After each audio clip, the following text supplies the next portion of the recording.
Welcome students. आज का जो हमारा टॉपिक है वो टॉपिक है हमारा load condenser method. Load condenser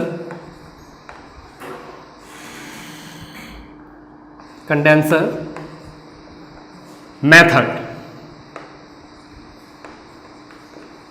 और हमारा जो मेन टॉपिक चल रहा था वो इसमें क्या था? Medium transmission line. मीडियम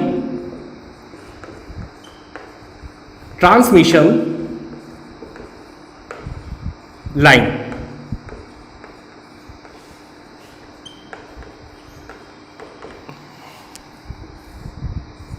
जैसा कि मैंने आपको बताया था कि मीडियम ट्रांसमिशन लाइन की एनालिसिस करने के लिए हमारे पास 3-4 मेथड होते हैं। जिससे पहला मेथड मैंने आपको बताया था सोर्स कंडेंसर मेथड। सही। सेम अब हम नेक्स्ट मेथड देख रहे हैं, load condenser method. Load condenser method के लिए जो हम कैपेसिटेंस को कंसीडर करेंगे वो हम लोड साइड यानी रिसीविंग साइड पे कंसीडर करेंगे, जबकि सोर्स कंडेंसर मेथड पे हमने जब कैपेसिटेंस को कंसीडर करा था तो हमने सेंडिंग एंड और सोर्स साइड कंसीडर करा था। तो पहला स्टेप क्या होता है हमारा? पहला स्टेप होता है कि हमें सर्किट डायग्राम बनाना होता है।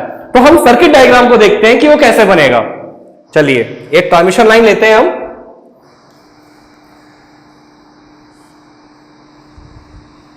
ये मैंने रेजिस्टेंस ले लिया, ये इसके आगे मैंने इंडक्टेंस ले लिया और ये लाइन खींची और ये ठीक।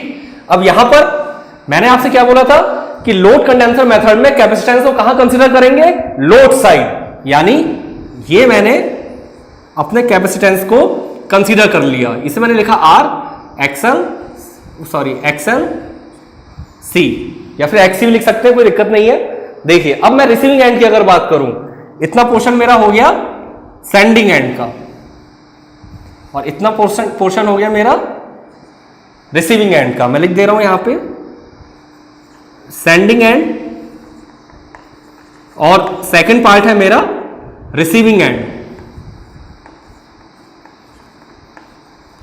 Receiving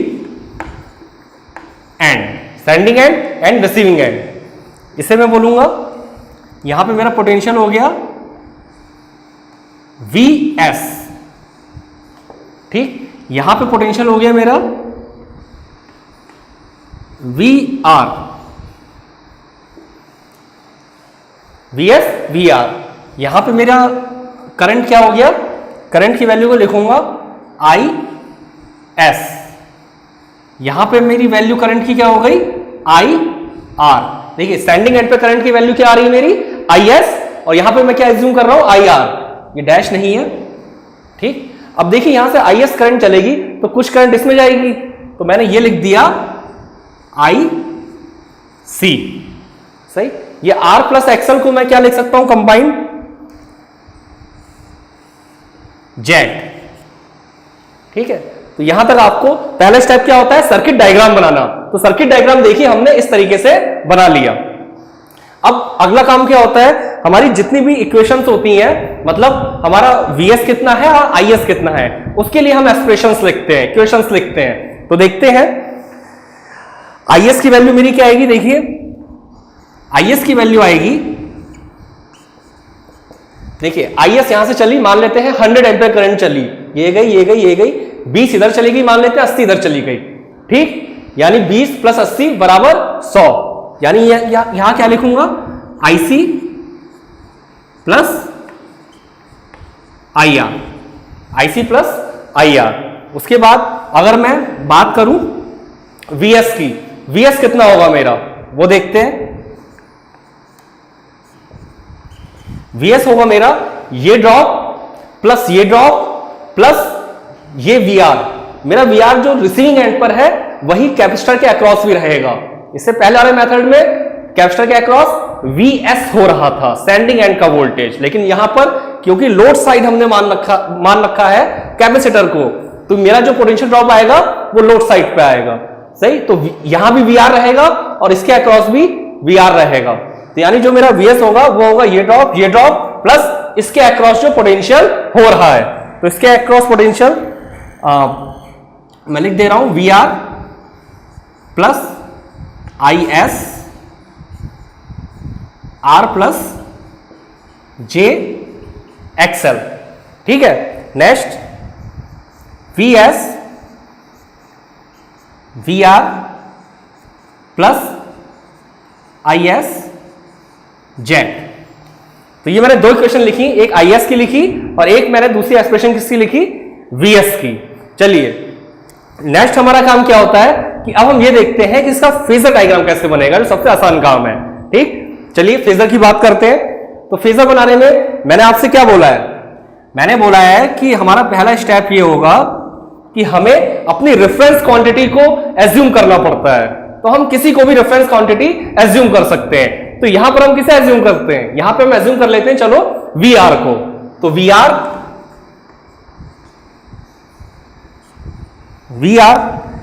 equal to VR 0 degree, सही। ये मेरा है reference phasor, reference phasor, it is reference phasor. ठीक, बात अब आती है लोड की कि भाई लैगिंग लें, लीडिंग लें या फिर यूनिटी पावर फैक्टर लें। तो जनरली मैंने हमेशा आपको बताया है कि हमारा जितना भी लोड होता है मैक्सिमम, अगर हम इसकी बात करें इंडस्ट्री की या फिर डोमेस्टिक लोड की बात करें, तो जनरली वो हमारा लैगिंग नेचर का होता है। तो यहां पे हम लैगिंग नेचर का लोड मान ले रहे हैं। तो मैंने IR क्या माना, IR माइनस का फाई आर, और यहां पे मैं स्पेसिफाई कर दे रहा हूं लैगिंग लोड।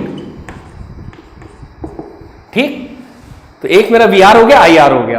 अब हम चलिए फेजर ड्रॉ करते हैं कि फेजर कैसे बनेगा। तो फेजर ड्रॉ करने के लिए सबसे पहले क्या स्टेप होगा, मैं अपना रेफरेंस फेजर को बनाऊंगा। यानी मैंने देखिए ये बनाया VR, ठीक। अब इसके बाद मैं IR को ड्रॉ करूंगा। अब मुझे पता है लैगिंग नेचर का लोड है, तो IR मेरा लैग करेगा। अब ये नहीं पता कितने एंगल से लैग करेगा, फाई आर एंगल से लैग करेगा। ठीक, तो मैंने ये अपना IR यहां पे बना दिया, ठीक है। VR हो गया और IR हो गया। अब मेरा यहां पे अल्टीमेट गोल क्या है, मेरा अल्टीमेट गोल है मुझे VS की वैल्यू को फाइंड आउट करना है कि भाई मेरा सेंडिंग एंड का पोटेंशियल कितना होगा। तो VS फाइंड आउट करने के लिए मुझे VR पता होना चाहिए, यहां बात समझ में आती है, और मुझे IS जेट ये पता होना चाहिए। तो पहले मुझे IS पता होनी चाहिए कि भाई IS क्या होगी। तो मेरी जो यहां पे IS होगी, देखिए IS मेरी यहां पे जा रही है, ठीक है। तो IS जो मेरी यहां पे आनी है वो R के अक्रॉस जा रही है और XL के अक्रॉस जा रही है। मतलब मुझे अगर IS पता चल जाए तो मेरा काम बन जाएगा। और IS मेरी है क्या, IC प्लस IR। अब देखिए मुझे IR तो पता है, तो अगर मुझे IC पता चल जाए तो मुझे IS पता चल जाएगी। ठीक, तो देखिए अब IC कैसे पता चलेगी, IC देखिए कहां फ्लो कर रही है, IC फ्लो कर रही है यहां पर, ठीक है। तो कैपेसिटर के अक्रॉस फ्लो कर रही है, तो यानी क्या मतलब है, और कैपेसिटर के अक्रॉस पोटेंशियल कितना है, VR। यानी मेरी जो IC होगी, कैपेसिटिव करंट होगी, वो मेरी VR से 90 डिग्री लीड करेगी। तो ये मैंने ये बना दिया IC, सही। रिपीट कर दे रहा हूं, मुझे IS बनाना था। IS मेरा क्या होगा, IC प्लस IR। IR मुझे पता है। IC की अगर बात करूं तो IC मेरी कैपेसिटर के अक्रॉस फ्लो कर रही है। कैपेसिटर के अक्रॉस पोटेंशियल क्या है, VR। यानी जो मेरी IC होगी वो VR से 90 डिग्री लीड करेगी। अब मैं इसी लाइन को, ये मैंने 90 डिग्री खींचा है, ठीक है, इसमें कंफ्यूज मत होना, 90 डिग्री। इसी IC को मैं यहां पे शिफ्ट कर देता हूं। तो ये देखिए ये मेरा IC हो गया, ठीक है। अब ये याद रखिएगा, इससे पहले का जो डायरेक्शन का था उसमें IC मेरी टिल्ट थी, सही, मतलब ऐसी नहीं थी, थोड़ी ऐसी थी, सही। लेकिन यहां पे बिल्कुल स्ट्रेट है 90 डिग्री। क्यों, क्योंकि ये 90 डिग्री था, यहां से शिफ्ट करा तो ये 90 डिग्री है। अब देखिए IR और IC का समेशन क्या होगा, IR और IC का समेशन होगा IS। Genic Prime is the new features by Genic Education, where you will get 450 plus video series questions explanation, Prime Facebook group for doubt solving, assignments, live sessions and many more. If you are interested, then visit website and join quickly. For any query, call on 9837933283. तो इसे मैं draw कर दे रहा हूं ये देखिए ये मैंने IS बना दिया, यहां मैंने लिख दे रहा हूं IS, ठीक है। उसके बाद IS के बाद अब मुझे क्या करना है, मुझे IS इसके अक्रॉस ड्रॉप क्या हो रहा है, इसके अक्रॉस ड्रॉप हो रहा है IS इंटू R, ये ड्रॉ करना है। तो जैसा कि मैंने पहले ही बताया है कि रेजिस्टेंस के अक्रॉस हमारा जो भी ड्रॉप होता है वो ड्रॉप हमारा उस वाले केस में वोल्टेज और करंट हमारे सेम फेज में रहते हैं रेजिस्टेंस वाले केस में। तो यानी पहले मैं IS के लिए यहां से एक लाइन खींचता हूं इसके पैरेलल में, तो मैंने इसके पैरेलल में एक ये लाइन खींची, ठीक, यहां पे लिख दे रहा हूं मैं पैरेलल टू IS। सही, ये मत सोचना कि ये लाइन मैंने IR के पैरेलल में खींची है, ये लाइन मैंने IS के पैरेलल में खींची है। और इसी केस में ये मेरा हो जाएगा, क्या हो जाएगा, IS इंटू R। सही, जो मेरा ये ड्रॉप है IS इंटू R, ये मैंने वहां पे ड्रॉ कर दिया। नेक्स्ट ड्रॉप कौन सा आता है, IS इंटू XL। तो इंडक्टेंस वाले केस में मैंने क्या बताया है कि जो आपका वोल्टेज होगा वो 90 डिग्री लीड करेगा, तो यानी मैं यहां से 90 डिग्री लीड करा देता हूं। तो देखिए ये हो गया मेरा IS XL, तो इसे मैंने 90 डिग्री लीड करा दिया। और मुझे देखिए ये बात पता है मेरा VS क्या होगा, ये ड्रॉप प्लस ये ड्रॉप प्लस इसके अक्रॉस पोटेंशियल। तो प्लस इसके अक्रॉस पोटेंशियल ये दे रखा है, ये ड्रॉप ये दे रखा है, ये ड्रॉप यहां पे दे रखा है। तो इनका समेशन करता हूं अगर मैं, तो फिर ये मेरा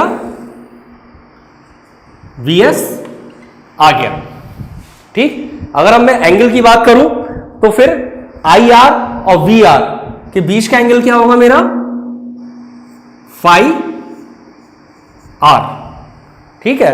और अगर मैं phi S की बात करूं तो phi S वाला मेरा कौन सा एंगल होगा, VS और IS के बीच में, यानी ये और ये, यानी ये मेरा एंगल होगा phi S। तो ये दो चीजें मैंने बनाई, तो देखिए इससे आपको बिल्कुल क्लियर होगा। आप चाहो तो इसे Z भी लिख सकते हो यहां से खींच के, सही, क्योंकि मेरा Z क्या है, Z है मेरा R प्लस XL, तो ये R प्लस XL। वैसे ZIS लिख सकते हैं इसे, ZIS। चलिए वो समझ में आ रही है बात, ठीक। आगे देखते हैं, आगे अब हमारा नेक्स्ट चीज क्या है कि अब हमें पता करने ABCD पैरामीटर। सही, तो मैं इसे रफ कर दे रहा हूं, फेजर आपको समझ में आ गया होगा, कोई इशू नहीं है। नेक्स्ट देखते हैं ABCD पैरामीटर, कि हम ABCD पैरामीटर कैसे कैलकुलेट कराएंगे। तो वो लिख देता हूं मैं, ABCD पैरामीटर या फिर T पैरामीटर, जो कि ऑब्जेक्टिव क्वेश्चन इसी में से पूछे जाते हैं जनरली। तो देखिए ABCD पैरामीटर और T पैरामीटर, चलिए ठीक। तो इसमें देखिए दो आपकी बेसिक इक्वेशंस होती हैं, कौन कौन सी होती हैं बेसिक इक्वेशंस, मैं लिख दे रहा हूं, VS equal to A VR plus B I R, ऐसे ही IS equal to C VR plus D I R। इसे मैं नाम दे दे रहा हूं एक्सप्रेशन फर्स्ट, एक्सप्रेशन सेकंड। तो चलिए पहले IS की बात कर लेते हैं। IS क्या दे रखा है, IC प्लस IR। तो IS को मैं क्या लिख सकता हूं, तो देखिए यहां से मैं IS को लिख सकता हूं, IS equal to IC plus IR। तो इसे मैं डायरेक्ट लिख सकता हूं Y। देखिए मैं और भी बात बोलता हूं, देखिए IC का क्या है, IC को आप यहां पे ये भी लिख सकते हैं J 2 पाई F C VR, ठीक। इसे और चेंज करना है तो आप ऐसे भी लिख सकते हैं IC बराबर J ओमेगा C VR। तो वो आपकी मर्जी, आप किसी फॉर्म में लिख सकते हैं, सही। ये दो मैंने अलग से लिखी है। तो यहां पे इसे मैं क्या लिखूंगा, Y V R plus I R। ठीक है, तो यहां देखिए IS की वैल्यू डायरेक्ट आपको ये दे रखी है, और ये यानी ये हमारा मोटिव क्या होता है, हमारा मोटिव होता है कि हमारी जो VS और IS की वैल्यू है उसे हम VR और IR की टर्म्स में कन्वर्ट करें। तो यहां पे मैंने इसे देखिए इससे कन्वर्ट कर रहे हैं तो बिल्कुल सेम आ रहा है, यानी हम लिख सकते हैं डायरेक्टली C इक्वल टू क्या आएगा आपका Y, और D इक्वल टू आएगा आपका 1। तो यहां तक कोई दिक्कत नहीं है, यहां तक मैंने लिख दिया। अब बात करते हैं VS की, तो देखते हैं VS की वैल्यू क्या आएगी। VS की वैल्यू मुझे क्या दे रखी है, VS की वैल्यू मुझे ये दे रखी है, सही मैं यहां लिख रहा हूं VS बराबर VR प्लस IS Z। अब यहां पे ये मेरा जो IS है ये IR की टर्म में नहीं है, तो मैं इसे चेंज करता हूं। तो देखिए VS बराबर VR प्लस IS की बात करते हैं। IS मुझे क्या पता है, IS पता है YVR प्लस IR, तो सीधे मैं ये वैल्यू रख देता हूं YVR प्लस, यहां भी वेक्टर लगा लीजिए, प्लस IR इंटू Z। इसे मैं थोड़ा सिंप्लीफाई करता हूं, VS बराबर VR प्लस Y, इसे सिंप्लीफाई करते हैं Z VR plus IR Z vector, ठीक है। और इसे सॉल्व करते हैं तो VS बराबर VR कॉमन ले लिया 1 plus YZ plus IR Z, सही। अब इस वाली एक्सप्रेशन का जो मेरी यानी एक्सप्रेशन है, इसका जो मेरा कंपैरिजन है वो मैं इस वाले इक्वेशन से करा लेता हूं, ठीक है। तो देखिए मेरी क्या वैल्यू आएंगी, A की वैल्यू मेरी आएगी 1 प्लस YZ, और ऐसी मेरी B की वैल्यू क्या आएगी, B की वैल्यू आएगी Z। तो ये मेरी A B की वैल्यू आ गई। अब मैं यहां पे वही है मेरी जो ऑब्जेक्टिव क्वेश्चन आता है कि T पैरामीटर के लिए हम लिखते हैं कि A बराबर D है नहीं है, देखते हैं। तो A बराबर D, तो पहला मेरा क्या आता है A इक्वल टू D, वो चीज मैं देखता हूं आ रही नहीं आ रही है। A की वैल्यू मेरी ये है और D की वैल्यू ये है, यानी A बराबर D नहीं है, यानी ये जो मेरा नेटवर्क होगा ये मेरा नॉट सिमेट्रिकल, नॉट सिमेट्रिकल, ठीक। नेक्स्ट देखते हैं, उसके बाद मैं वैल्यू देखता हूं। सेकंड जो मेरी बात आती है यहां पे T पैरामीटर में AD माइनस BC बराबर 1, सही। तो AD माइनस BC देखते हैं। A की वैल्यू क्या है, A की वैल्यू है 1 YZ, सही। और D की वैल्यू क्या है, D की वैल्यू है 1। B की वैल्यू देखते हैं BC यानी Z, और C की वैल्यू क्या है Y बराबर 1। तो अगर इसे और सिंप्लीफाई करते हैं 1 प्लस YZ माइनस YZ बराबर 1, यानी 1 बराबर 1, यानी ये मेरा जो नेटवर्क होगा वो क्या होगा, रेसिप्रोकल, ठीक। तो इस तरीके से हमने मीडियम ट्रांसमिशन लाइन में जो सेकंड है लोड कंडेंसर मेथड उसे देखा। एक बार मैं रिवाइज करा दे रहा हूं। सिंपली पहला स्टेप होता है सर्किट डायग्राम बनाना होता है, वो आपने बहुत आसानी से बना लिया। अब क्योंकि मेथड का नाम है लोड एंड, तो लोड का मतलब क्या है कि लोड साइड कैपेसिटेंस होगा, तो लोड साइड कैपेसिटेंस लगा दिया। जब लोड साइड कैपेसिटेंस लग गया उसके बाद सिंपल हमने VS और IS के लिए एक्सप्रेशन लिख ली, कोई दिक्कत नहीं थी यहां तक। फेजर बनाना था, रेफरेंस फेजर हमने VR माना और हमारा फेजर बन गया। बस ये ध्यान देने वाली बात थी कि यहाँ पे जो मुझे IS फाइंड आउट करनी थी, IS फाइंड आउट करने के लिए मुझे IC पता होनी चाहिए, क्योंकि IS क्या था, IC प्लस IR। तो IC कैसे पता करनी थी, IC सिंपल मैंने देखा कि IC मेरी VR से 90 डिग्री लीड करेगी, तो मैंने जस्ट 90 डिग्री लीड में बना दिया था। उसके बाद मेरा VS पता चल गया, VS पता चल गया, तो VS पता करने के बाद मुझे जो और चीजें पता करनी थी और भी पैरामीटर वो सारे पता चल गए। उसके बाद हमने क्या देखा, उसके बाद हमने देखा ABCD पैरामीटर और T पैरामीटर। तो आपके ऑब्जेक्टिव क्वेश्चन में ये चीज बहुत ज्यादा इंपॉर्टेंट है, ये जनरली एग्जाम में पूछ ली जाती है। तो पूरा डेरिवेशन आपको आना चाहिए, अच्छी बात है, लेकिन ये दो चीजें मोस्ट इंपॉर्टेंट है जो आपको आनी चाहिए। Thank you.